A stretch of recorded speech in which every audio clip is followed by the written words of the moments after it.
ಅಂದ್ರೆ ಹಾಗೆ ಇಲ್ಲಿ ಎಲ್ಲವೂ ಡಿಫ್ರೆಂಟ್. ವಿಭಿನ್ನ ಸಂಸ್ಕೃತಿ, ಸಾಹಸಮಯ ಆಟ ಎಲ್ಲವೂ ಗಮನ ಸೆಳೆಯುತ್ತದೆ. ಅದರಲ್ಲೂ ಮಳೆಗಾಲ ಶುರುವಾದ್ರೆ ಸಾಕು, ಕೆಸರು ಗದ್ದೆಯಲ್ಲಿ ಮೋಜಿನ ಆಟಕ್ಕೇನೂ ಕಡಿಮೆಯಿಲ್ಲ. ಕೆಸರಿನಲ್ಲಿ ಬಿದ್ದು ಆಟವಾಡುತ್ತಿರುವ ಮಕ್ಕಳು, ವಾಲಿಬಾಲ್, ಹಗ್ಗ ಜಾಗಾಟ, ಹಾಗೆ ರನ್ನಿಂಗ್, ಹೀಗೆ ಎಂಜಾಯ್ ಮಾಡ್ತಿರೋ ಕ್ರೀಡಾಪಟುಗಳು. ಹೇಗಿತ್ತು ಕೆಸರುಗದ್ದೆ ಕ್ರೀಡಾಕೂಟ ಅಂತೀರಾ? ಇಲ್ಲಿದೆ ನೋಡಿ ಅದರ ಸಣ್ಣ ಝಲಕ್.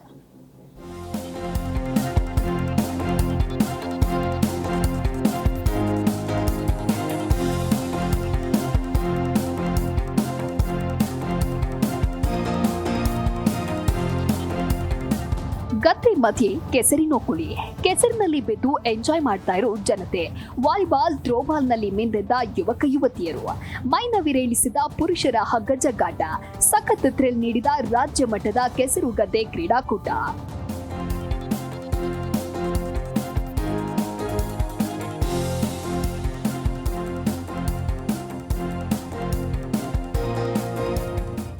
ಹೀಗೊಂದು ದೃಶ್ಯ ಕಂಡು ಬಂದಿದ್ದು ಕೊಡಗು ಜಿಲ್ಲೆ ಮಡಿಕೇರಿ ಸಮೀಪದ ತಾಳತ್ತ ಮನೆಯ ಮಲ್ಲನ ಬೆಳ್ಳಪ್ಪನವರ ಗದ್ದೆಯಲ್ಲಿ.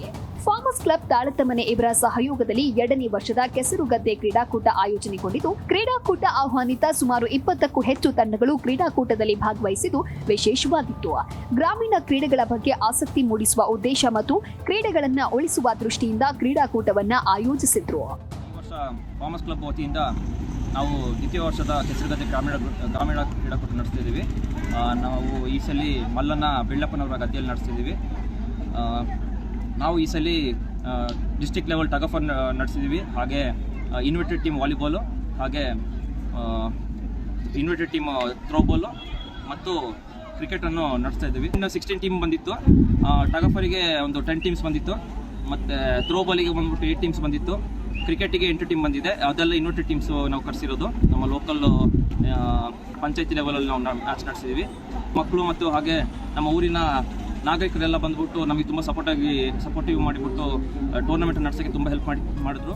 ರಾಜ್ಯ ಮಟ್ಟದ ಕೆಸರುಗದ್ದೆ ಕ್ರೀಡಾಕೂಟ ಸಖತ್ ಥ್ರಿಲ್ ನೀಡಿತ್ತು. ಪುರುಷರು, ಮಹಿಳೆಯರು, ಶಾಲಾ ವಿದ್ಯಾರ್ಥಿಗಳಂತೂ ಕೆಸರಿನಲ್ಲಿ ಆಟವನ್ನ ಸಖತ್ ಎಂಜಾಯ್ ಮಾಡಿದ್ರು. ಯುವಕ ಯುವತಿಯರ ಕೆಸರುಗದ್ದೆ ಕ್ರೀಡಾಕೂಟ ಒಂದು ಕಡೆಯಾದ್ರೆ, ಇಲ್ಲಿಗೆ ಆಗಮಿಸಿದ್ದ ಪುಟ್ಟ ಪುಟ್ಟ ಮಕ್ಕಳಂತೂ ಕೆಸರಿನಲ್ಲಿ ಸಖತ್ ಎಂಜಾಯ್ ಮಾಡಿದ್ರು. ಹಗ್ಗ ಜಗ್ಗಾಟ, ಥ್ರೋಬಾಲ್, ವಾಲಿಬಾಲ್, ಕೆಸರುಗದ್ದೆ ಓಟ, ಪುರುಷರು, ಮಹಿಳೆಯರು ಪ್ರತ್ಯೇಕವಾಗಿ ಸ್ಪರ್ಧೆಗಳು ನಡೆದಿದ್ದು, ಮಣ್ಣಿನ ಮಕ್ಕಳ ಆಟ ನೋಡುಗರಿಗೆ ಮನರಂಜನೆಯ ರಸದೌತಣವನ್ನ ನೀಡಿತ್ತು. ಕೆಸರುಗದ್ದೆ ಸ್ಪೋರ್ಟ್ಸ್ ನಡೀತಿದೆ. ಟಗ್ ಆಫ್ ವಾರ್ ಮತ್ತೆ ಥ್ರೋಬಾಲ್ ಎಲ್ಲ ಆಡಿದ್ವಿ. ತುಂಬ ಖುಷಿ ಆಗ್ತಾ ಇದೆ. ಅಂದರೆ ನಾರ್ಮಲ್ ಆಗಿ ಆಡಬೇಕು, ಕೆಸರುಗದ್ದೆ ಆಡಬೇಕು ತುಂಬ ಡಿಫ್ರೆನ್ಸ್ ಇದೆ. ಮಳೆನೂ ಬರ್ತಾ ಇದೆ, ತುಂಬ ಖುಷಿ ಆಗ್ತಾ ಇದೆ. ತುಂಬ ಎಂಜಾಯ್ ಮಾಡ್ತಾ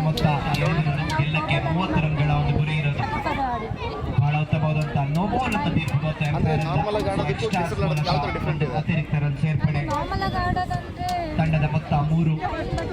ಮಳೆ ಬರ್ತಾ ಇದೆ, ಮಳೆ ಜೊತೆಗೆ ಕೆಸರು ಎಲ್ಲ ಬಿಟ್ಕೊಂಡು ಎತ್ಕೊಂಡು ಚೆನ್ನಾಗಿ ಅನಿಸ್ತಾ ಇದೆ. ಕೆಸರುಗದ್ದೆ ಕ್ರೀಡಾಕೂಟ ಅಂತ ಹೇಳಿದರೆ ಯಾರಿಗೂ ಕೆಸರುಗದ್ದೆಗೆ ಇಳಿಯಲಿಕ್ಕೆ ನಾವು ಹೆದರ್ಕೊಳ್ತಾ ಇದ್ದೀವಿ. ಈಗ ಗದ್ದೆಗಳೇ ಇಲ್ಲ. ಈಗ ಹಿಂದಿನ ಕಾಲದಲ್ಲಿ ಏನೋ ಒಂದು 30 ವರ್ಷದಿಂದ ಹಿಂದಿನ ನಾವು ತಗೊಂಡ್ರೆ ಏನು ಅಂತ ಹೇಳಿದರೆ ಗದ್ದೆಗಳನ್ನ ಎತ್ತಿನಲ್ಲಿ ಹೂಡುವಂಥದ್ದನ್ನ ನಾವು ನೋಡ್ತಾ ಇದ್ವಿ. ಅದು ಈಗಿನ ಜನ್ರೇಷನ್ಗೆ ಬರ್ತಾ ನಮ್ಮ ಮಕ್ಕಳಿಗೆ ಎತ್ತಿನಲ್ಲಿ ಹೂಡೋದು ಏನಂತ ಹೇಳಿದ್ರೆ ಗೊತ್ತಿಲ್ಲ. ಎತ್ತಿನಲ್ಲಿ ಹೂಡಿ ಆದಮೇಲೆ ಈಗ ಹಾಗೆ ತೆಗೆಯೋದು, ನಾಟಿ ನೆಡೋದು, ಗದ್ದೆ ಓಟ ಅಂತ ಇರ್ತಿತ್ತು. ಗದ್ದೆ ಓಟ ಅಂತ ಹೇಳಿದರೆ ಆವಾಗ ವಿಜೇತರಾದವ್ರಿಗೆ ಏನು ಮಾಡ್ತಾಯಿದ್ರು, ಹಿಂದಿನ ಕಾಲದಲ್ಲಿ ಬಾಳೆಗೊನೆ, ತೆಂಗಿನಕಾಯಿ, ಅಕ್ಕಿಯನ್ನು ಕೊಡುವಂಥದ್ದು ಮಾಡ್ತಿದ್ರು. ಅಂಥ ಗ್ರಾಮೀಣ ಕ್ರೀಡೆನ ಈಗ ಉಳಿಸಿ ಬೆಳೆಸುವಂಥ ಪ್ರಯತ್ನದಲ್ಲಿ ನಮ್ಮ ಫಾರ್ಮರ್ಸ್ ಕ್ಲಬ್ ಅವರು ಈಗ ಮಾಡ್ತಾ ಇದ್ದಾರೆ. ಈಗ ನಮಗೆ ಈಗ ಗದ್ದೆಗಳೆಲ್ಲ ಕಾಣೆಯಾಗಿ ಈಗ ಕಾಫಿ ತೋಟ ಮತ್ತು ಅಡಿಕೆ ತೋಟಗಳನ್ನ ನೋಡ್ತಾ ಇದ್ದೀವಿ. ಹಾಗಾಗಿ ಇಂತಹ ಗ್ರಾಮೀಣ ಕ್ರೀಡೆಗಳಲ್ಲಿ ಭಾಗವಹಿಸುವುದು ಒಂದು ಮನರಂಜನೆ ಮತ್ತು ನಮ್ಮ ಮುಂದಿನ ಪೀಳಿಗೆಗೆ ಉಳಿಸಿಕೊಳ್ಳುವಂತಹ ಒಂದು ಉತ್ತಮವಾದ ಕೆಲಸವನ್ನ ಫಾರ್ಮರ್ಸ್ ಕ್ಲಬ್ ವತಿಯಿಂದ ನಡೆಸ್ತಾ ಇದ್ದಾರೆ. ಒಟ್ಟಲ್ಲಿ ಇಂತಹ ಒಂದು ಕ್ರೀಡಾಕೂಟಗಳು ಆಯೋಜನೆಗೊಳ್ತಾ ಇರೋದು ಕ್ರೀಡಾ ಪ್ರೇಮಿಗಳಿಗೂ ಹಾಗೂ ಕ್ರೀಡಾಪಟುಗಳಿಗೆ ಹೊಸದೊಂದು ಅನುಭವ ನೀಡಿದಂತೂ ಸತ್ಯ.